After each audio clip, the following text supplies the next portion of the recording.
Welcome into another episode of The Racing Report. My name is Rob Peeters. I'm so glad you've decided to tune in for this fabulous little half hour where we are going to talk all things motorsports because we've got a lot to break down from the past week. A lot of stuff going on in NASCAR, a lot of stuff going on in Formula One, a lot of stuff going on in IndyCar and Supercars, and all things in between. We've got to get you caught up on all of those. Plus, we had a sizable amount of races from this past weekend that we've got to get you caught up for, and we had a lot of races that are coming up this weekend that we've got to get you caught up for. So keep it here, right here for the next 30 minutes because we're going to talk about all of that coming up here. But remember also, if you like this show, please do give me a follow on social media. That really means a lot to me, and that helps me know that you do indeed like this show. You can do so by looking up at rpeeters33. That is RPEETERS 33, and then make sure to have that WTHR Plus app installed on your smart TV so you make sure to get all the latest racing reports as soon as they're available for your viewing pleasure. Now let's go ahead and get on into the Formula One news of the week because we've got a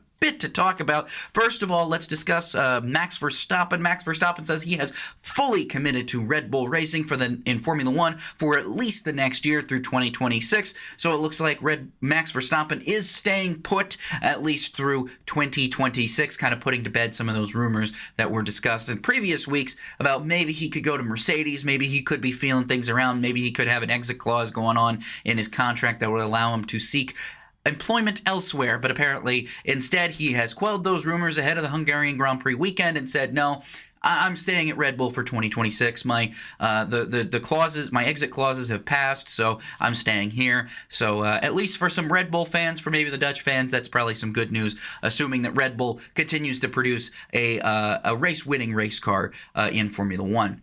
Meanwhile, Ferrari team principal Frederick Vasseur was given a multi-year contract extension ahead of the Hungarian Grand Prix, so Formula One will not see any team principal changes, at least in the near future. Finally, second to last year in Formula One, the defending Super Formula champion, that's Sho Savoy, he was given an F1 test in a Haas racing car, Haas F1 car, at Fuji Speedway over the past couple of days. The test reportedly is not a reward for winning last year's Super Formula title, but instead it is an audition to see Savoy's future potential in Formula One. Now, Savoy currently holds the points lead in Super Formula by just 3 points over Kakunoshin Ota, just 3 points. 3 points. And remember, there's another Super Formula race coming up this weekend.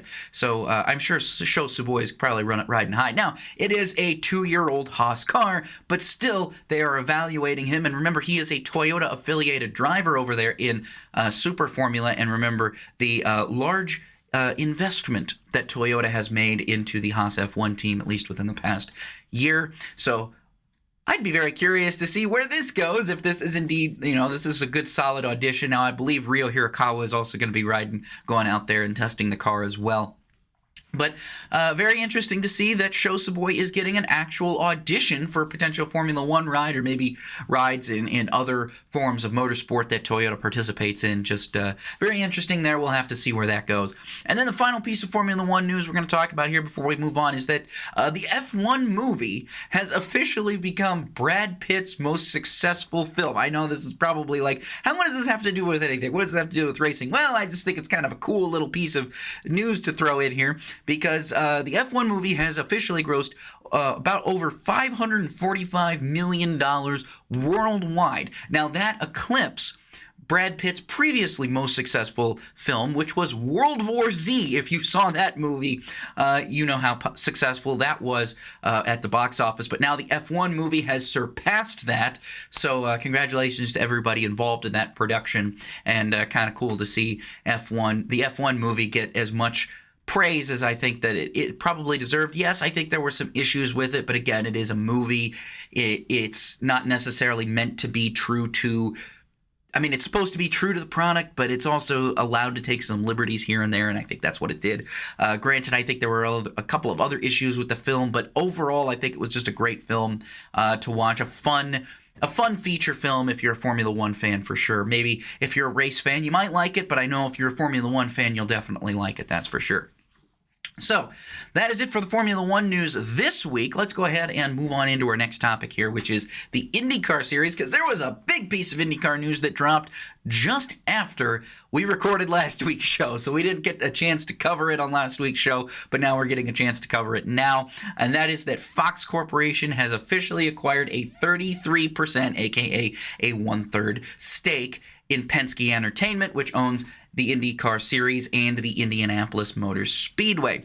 Now, this will reportedly keep the series on Fox and Fox networks at least through the 2030 season, so that at least gives us about 5 more years with Fox to see where this goes.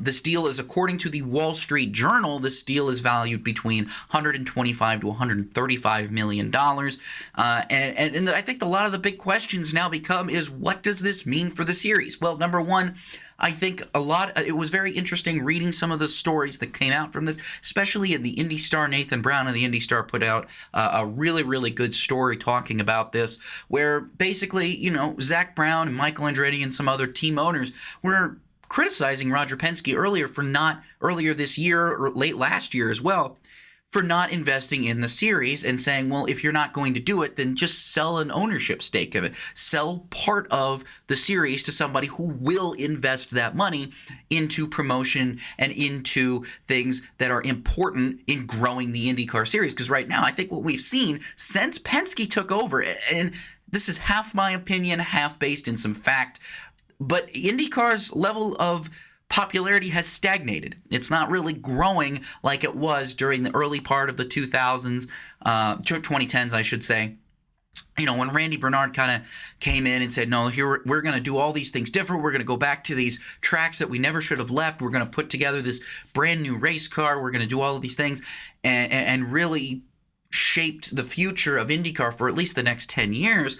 And now, since then, I feel like it's been very stagnated. It hasn't been growing. Obviously, the Indianapolis 500 is growing, but the rest of the series is more or less just falling behind in the wayside. So my personal belief for this, and this is what my hope is that extra investment from Fox will help allow the series to promote itself, hopefully add new events that won't be just 3-year deals where by the end of the third year, it's barely hanging on by a thread.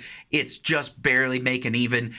You're lucky if you can even get a decent crowd size coming out there, because that's unfortunately what we've seen with a handful of IndyCar races over the past decade, maybe decade and a half, really, where you have these, I don't know how to say this, but just ill-timed or ill-prepared street races. And I can go back and I can think of a lot of them. Obviously, the two that just jump off my head first and foremost are that race in Boston that never happened, that ended up being replaced with Watkins Glen. And of course, IndyCar couldn't even capitalize on that to make people care about coming out to an IndyCar race at Watkins Glen.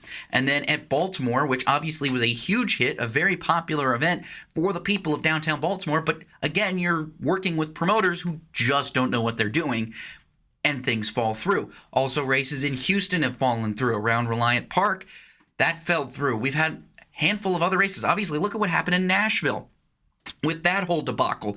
You thought you had a really successful street race down there, but it turns out the promoters didn't know what they were doing, and they were bleeding money the entire time. And when Scott Borchetta came in and took over the promotership of the role, he realized, hey, you guys are operating on some sort of cloud that I'm not sure how you got there, but the fact of the matter is this race is not going to happen on the streets of downtown Nashville in 2024, and it probably won't happen again until at least 2026, and I don't even know if that's going to happen, because I think the Nashville Super Speedway seems to care quite a bit. And there's a substantial difference to that, not to get off topic here, but if you look at how much Iowa Speedway promoted the IndyCar race and then compare it to how much Nashville Super Speedway is promoting it, it's a night and day difference. You go straight to Nashville Super Speedway's website, and the front page is all about the IndyCar race coming up here at the end of the month. Meanwhile, when the IndyCar series was coming to Iowa, it was all about the NASCAR race. It was barely even mentioned. These are things that I hope that Fox can help address in the future. Work with these promoters. Get some of these things working a lot better. Now, do I think it's going to lead to more oval races? I don't know. Maybe you can find a promoter that isn't completely incompetent at their job and will actually tell people that a race is in town, so you avoid what we saw at Iowa a couple of weeks ago. again, a lot of this is we're still kind of seeing what's going on with this, but I feel like this is a very good move for IndyCar. I think this is something that they've needed to do for a long time, is sell a small ownership stake and give it to some sort of entertainment company like Fox, who actually knows what to do with it. And there was a quote by one of the Fox executives when this was announced that I thought was very important. And the Fox exec basically said they were mad when the UFC moved to ESPN because they felt that they had done all of this work to promote the UFC and build it into a legitimate sports property, only to have it leave for ESPN. They don't want the same thing to happen here for IndyCar. And I can kind of see where they're coming from that, because if you think about maybe a decade ago, maybe 12-ish years ago, right around the time when Fox Sports 1 took over from Speed, rest in peace, I miss Speed every day. I'm sure a lot of you guys too do as well. I'm not saying this is wind tunnel, but hey, it's our little solace that makes it pretend like we're watching Speed Channel, even though you're watching it Tegna's stream. I digress. You're looking at that, and yeah, when you were watching a lot of that, Fox did promote the UFC. There were a lot of personalities in the UFC that I don't think we would have known about had it not been for Fox's heavy promotion. And what ended up happening? The UFC grew into the billion-dollar company that it is today. And so I think Fox has the right idea here with IndyCar. I just hope that they implement it the correct way. And again, we'll have to see how that goes as the jury's still kind of out, since it's still a fresh news release. But I'm positive. I feel positive about it, and we'll keep you updated on anything that might change or might happen with it and anything that's new. Now let's move on into the Supercars world of news, because there's a bit to get to today, and I think that we need to discuss this here before we take our first break. Number one is that Supercars has decided to scrap the controversial rule that they implemented last year that required the primary driver to start all of the endurance races. So now teams will be allowed to choose between their primary driver or their co-driver to start the races at the Bend and at Bathurst coming up here in the next several weeks. This is great news. I'm glad that they finally amended this and fixed this. I didn't like it when it was announced. I don't think a lot of other people did either. Teams didn't like it. I think this is a good move, so we'll be able to see some of those co-drivers actually start these enduros as opposed to having them being forced to watch them on the sideline. And you'll probably see a lot more driver strategy when drivers get changed and when you do those things, just like a good old-fashioned endurance race is supposed to be like. And then the next and final piece of Supercars news here, and this is really cool. I'm glad I get to talk about this. It is heavily rumored, at least according to SpeedCafe.com, that NASCAR Cup Series winner and former Xfinity Series champion Austin Cindric could drive a third Ford Mustang for Tickford Racing during the Adelaide Grand Final. Now, this would finally put a NASCAR driver on the Supercars grid, which is something that the series and teams have been trying to do, especially since you've got all these Supercars drivers going over to NASCAR and running NASCAR races. Supercars wants things to go about the other way sometimes here and there, and they've tried with attempts at getting Kyle Busch and also Kyle Larson to run some of those races, but those have fizzled out. But now it looks like Austin Cindric might be the guy that they're finally going to be able to run that Supercars Grand Final. It will take place after the NASCAR season has concluded, so it should work out scheduling-wise, hopefully. And here's something else that's important to note, too, is Cindric reportedly has a long-standing desire to race in Supercars, which is something that started when his father Tim was working with the Dick Johnson Racing DJR Team Penske team when that partnership was alive and well several years ago. And so I think this will be really cool. I think it gives some American fans maybe another option, a reason to tune in to Supercars more often, not just that it's great racing, but I think seeing Austin Cindric is definitely a cool deal. I know it's not Kyle Busch, it's not Kyle Larson, it's maybe not some of the more quote-unquote successful drivers, but I think Austin Cindric has proven himself on road courses plenty of times in the past, not just in the Xfinity Series, but also in other forms of motorsports before.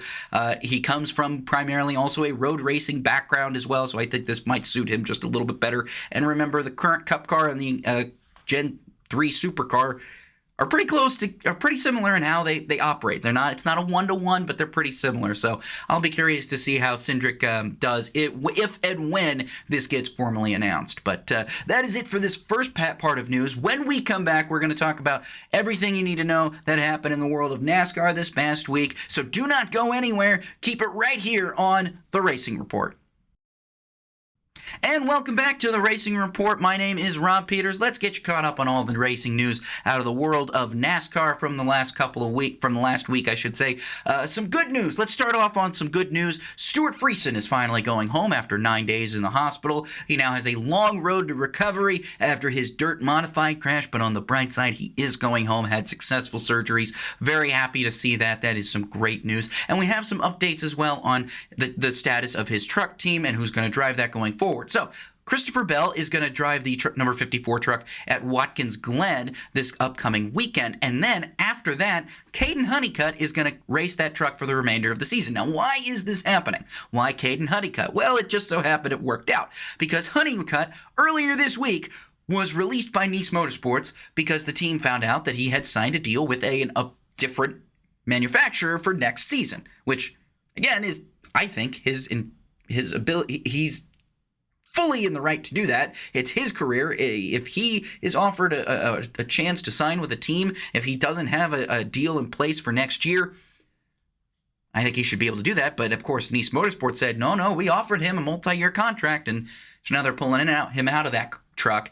But he's going to race, I believe, for Young's Motorsports this weekend at Watkins Glen and then take over the 52 for Halmar Friesen going forward. Now, this is actually great because that 52 truck, by virtue of its win earlier this season in Michigan, is locked into the owners' playoffs.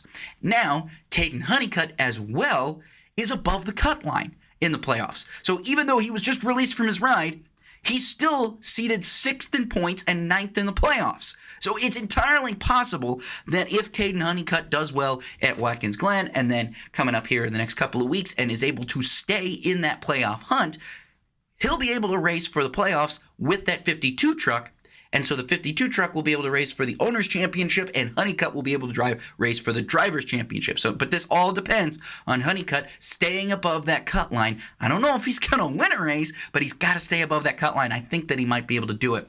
But again, we'll just have to see because, again, it's the final 10 spots. He's seated 9th. So he does not have a lot of room for error, despite being 6th overall in the point standings. He is seated 9th in the playoff standings. So just some news there to keep that in mind going forward. Speaking of Truck Series drivers, Corey Heim is going to return to the Cup Series coming up here in a couple of weeks with 2311 driving the number 67 Toyota at Richmond. Meanwhile, also lower feeder series, I guess. I don't know.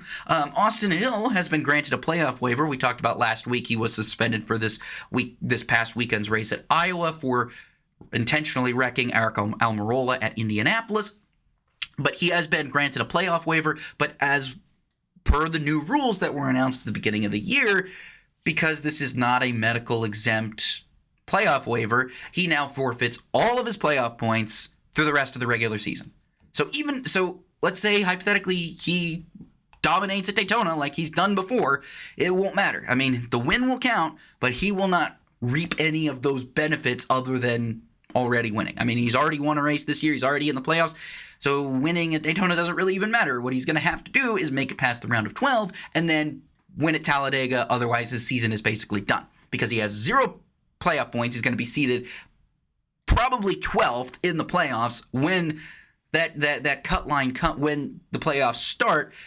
It's going to be tough for him to get out there unless he goes out there and has an incredible first round and is able to advance and then is able to hang in there and do what he does best, which is race on restrictor plate races, or the super speedway races, and win at Talladega. That's what he's unfortunately going to need to do, and I'm not sure if that everything's going to work out for him given the substantial, the serious substantial setback he's set now when it comes to the point standings. But also, speaking of the Xfinity Series, here's something cool. Also, stemming from the Supercars, which we talked about before the break. Defending Supercars champion Will Brown is going to return to the NASCAR Xfinity Series coming up in a couple of weeks' time at Portland. He'll drive that number 11 car for Kaulig Racing, which, as we talked about last week, was vacated when the team parted ways with Josh Williams. Meanwhile, coming up this weekend, Michael McDowell will pilot that number 11 car, and then at Daytona, Justin Haley will drive that number 11 car as he returns to Kaulig Racing for the first time since he left for Rick Ware Racing at the end of 2023. Final piece of NASCAR news here before we take our final break of the show. ARCA driver Brent Cruz has formed his own NASCAR Craftsman Truck Series team, and it is set to debut this weekend at Watkins Glen. And Cruz will pilot the number 70 Toyota this weekend, and in select races in the future, those have not yet been formally announced. So that is it for the NASCAR news so far this week. That's it for really all of the news. But don't go anywhere. Just don't go anywhere just yet, because we've got to get you caught up on all the races that happened this past weekend, and we got to get you ready for all those races that are coming up this weekend, because it's a lot. There's a lot of them. There's a lot of racing series that were off last week that are back this week, so we got to get you caught up on those. So do not go anywhere. You are watching The Racing Report. And welcome back to The Racing Report. My name is Rob Peeters. I'm so glad you've stuck with us here as we're going to catch you up on all the races that happened this past weekend. The NASCAR Cup Series and the Xfinity Series were both at Iowa Speedway over the past weekend. And in the Cup Series, it was William Byron finally winning out on a fuel mileage race after having lost fuel mileage races at both Michigan and at Indianapolis. It was very intense, to say the least.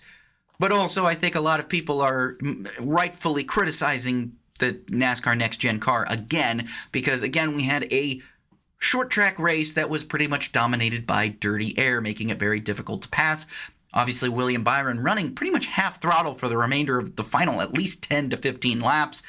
Kind of concerning that nobody was able to make up any ground on him. Ryan Blaney, with better tires, more fuel, was not really able to make a charge like I think a lot of people would have expected to see.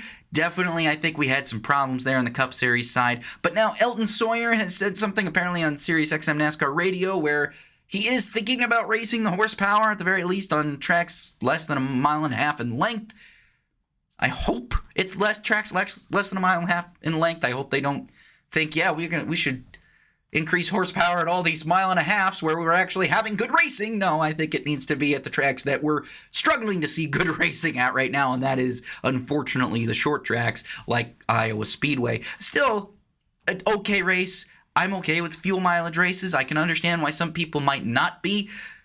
I feel like for me, after so long of just watching ridiculous overtime finishes that don't really need to happen half the time, it's nice to see a race actually play out and a fuel strategy play out, even if I think maybe NBC Sports and TNT Sports before them are maybe hyping these up a little bit more than they actually are. I think maybe the drivers are a little bit better on fuel than maybe maybe the television media is making it seem. But again, you look at some of that and you're like, well, and this is how long the fuel window is supposed to be. Well, it looks like they pitted here and looks like they're gonna run out.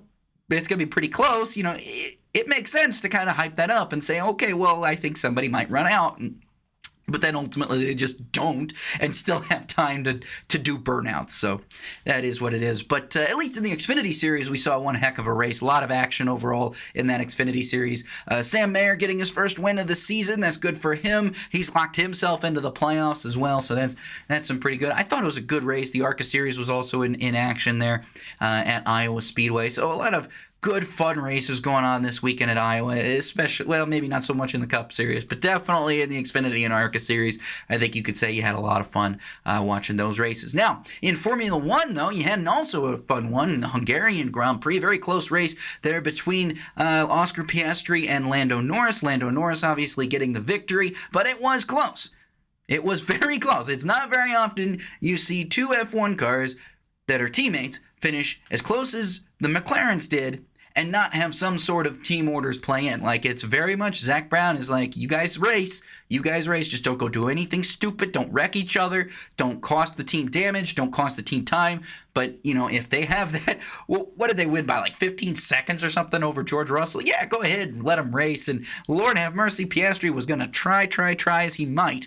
But here's the thing. As we now go into this 3-week summer break, Oscar Piastri's lead over his teammate Lando Norris is down to 9 points. Just 9 points.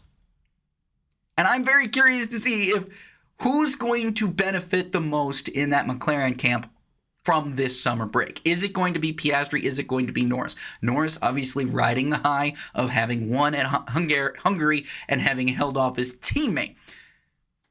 But what's Piastri's mindset right now? I wonder what his mindset is. Is it one of, yeah, I could still win this title? Or is it one of, boy, Lando's given me more of a run for my money than maybe I expected? I'm very curious to see, and I'll be curious to see what happens when the Dutch Grand Prix rolls around here in about 3 weeks' time.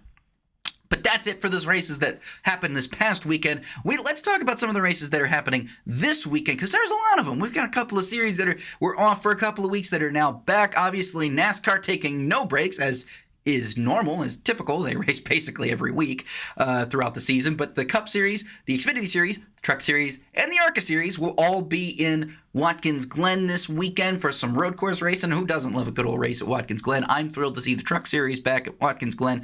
I think that's going to be a fun race to watch. It's going to be a Friday doubleheader between the ARCA Series and the Truck Series there on Friday. Then the Xfinity Series races Saturday, Cup Series on Sunday, as is typical. Meanwhile, the IndyCar Series is heading out west to Portland. They've got just 3 races left before they finish up their season coming up here on August 31st at Nashville. So we've got to go to Portland. That'll be our final road course of the season. Then we go finish the season off with 2 straight ovals at Milwaukee and in Nashville. Very curious to see that. And again, I will be in that race at Nashville. I will be at that race in Nashville. I'm very looking forward to it. Went to the race last year, had a fantastic time. I think that's one heck of a race. If you're thinking about it, I just checked some of the secondhand site prices. $64 for a fairly decent ticket. Now, we're not talking cheap seats down front where you can't hardly see anything. We're talking seats right in front of the start-finish line that are about halfway, if not 3/4 of the way up to the top of the seats. So might want to grab those if you can afford them. I highly recommend it. It's going to be a banger coming up here. But then this weekend also, we got Supercars there in Queensland this weekend. So looking forward to that. Supercars coming back after they were off for several weeks. Also a racing series that was off for several weeks is Super Formula, also another series we talked about earlier this week. If you want to see that, like I said, we got that's a super close points battle as well. They've only got 3 events left. 1 race here this weekend at Sugo. Then they've got 4 more races after that, I believe, before they wrap up the season. But 2 events, really. So it's, those doubleheader events over there in Super Formula. But a very close championship battle. If you want to check that out, I highly recommend it, especially since Sho Suboi might be closer to Formula One than we all think.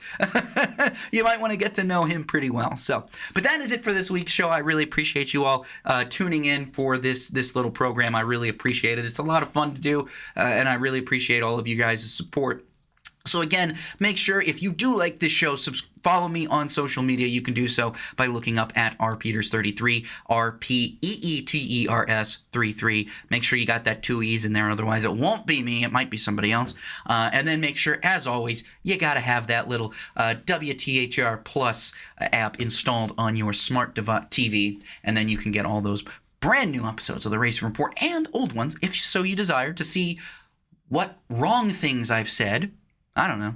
Just throwing it out there if you want. It's an option. Anyway, that's it for this week's episode. We thank you so much again. We'll be back next week for another episode of the Racing Report. But for right now, for WTHR Plus, my name is Rob Peeters, and this has been the Racing Report.